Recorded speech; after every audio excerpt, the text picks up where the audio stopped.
வணக்கம். நம்ம கிச்சனில் இன்றைக்கி பால்கோவா செய்ய போகிறோம். பால்கோவா செய்ய தேவையான பொருள் பார்த்துக்கலாம். 6 லிட்டர் பாலில் நான் பால்கோவா செய்ய போகிறேன். அதுக்கு கொஞ்சம் கார்ன்ஃப்ளவர் மாவு சேர்த்துக்கிறேன்னா கொஞ்சம் திக்னஸ் கொடுக்கும். அதனால் ஒரு அரை டீஸ்பூன் கார்ன்ஃப்ளவர் மாவு சேர்த்துருக்கேன். 2 ஸ்பூன் சர்க்கரை, 1/4 டீஸ்பூன் ஏலக்காய் தூள் எடுத்து வச்சுருக்கேன். இப்போ பால் கனமான பாத்திரம் எடுத்து வச்சுருக்கேன், கனமான கடாய் எடுத்து வச்சுருக்கேன். இதில் லைட்டாக கொஞ்சம் தண்ணி ஊற்றியிருக்கேன். சும்மா லைட்டாக ஊற்றுங்க, வெறும் இதாக ஊற்றினா தெரிச்சிடும். அதனால் பால் சூடு பண்ணி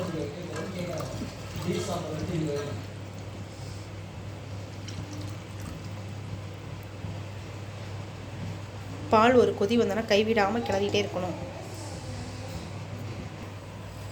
இங்கே பாருங்கள், பால் இந்த மாதிரி கொதிச்சிருச்சு. கைவிடாமல் கிளறிக்கிட்டே இருக்கணும் இனிமேல்.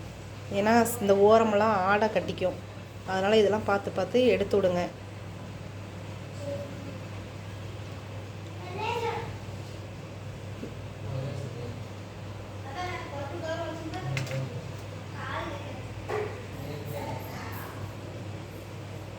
பால் பாருங்கள், இந்த அளவு கொதிச்சுட்டே இருக்குது. இந்த ஸ்டேஜில் கார்ன்ஃப்ளவர் மாவை கலந்துப்போம். தண்ணி விட்டு கரைச்சிப்போம் கொஞ்சம்.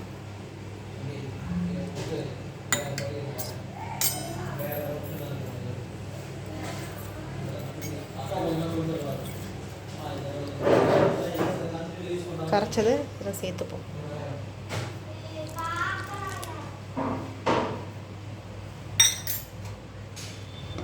நல்லா கைவிடாமல் கலக்கிட்டே இருங்க. கார்ன்ஃப்ளவர் மாவு ஊற்றினால கொஞ்சம் சீக்கிரம் கெட்டியாக ஆகிடும்.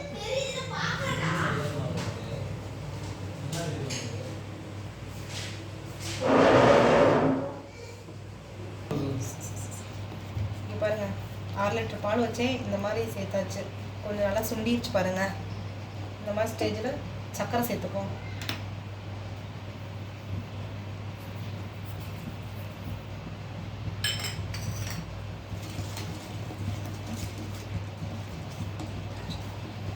சக்கரை இன்னும் கொஞ்சம் நேரம் கிண்டிக்கிட்டே இருந்தீங்கன்னா கெட்டியாக ஆயிரும்.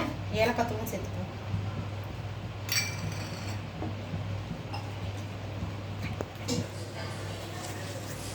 பாருங்கள், இந்த அளவுக்கு பால்கோவா ரெடி ஆகிடுச்சு பாருங்கள்.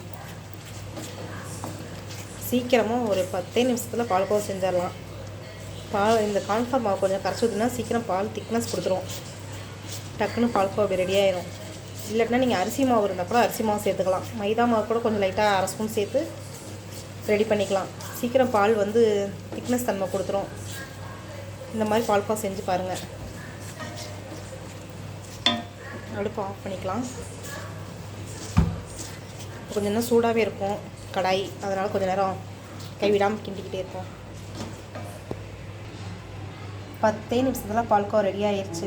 கொஞ்சமாக செஞ்சாலும் நம்ம கையால் செஞ்சு சாப்பிட்டு பார்த்தீங்கன்னா அது டேஸ்ட்டு தனியே தான். கடையில் வாங்கி சாப்பிட்ணுன்னு நினைக்காதீங்க. டக்குன்னு பால்கோவா செய்யணும்னு தோணுச்சா டக்குன்னு பால் இருந்தால் 1/4 லிட்டர் பால் இருந்தாலும் எடுத்து ஊற்றி செஞ்சுக்கலாம்.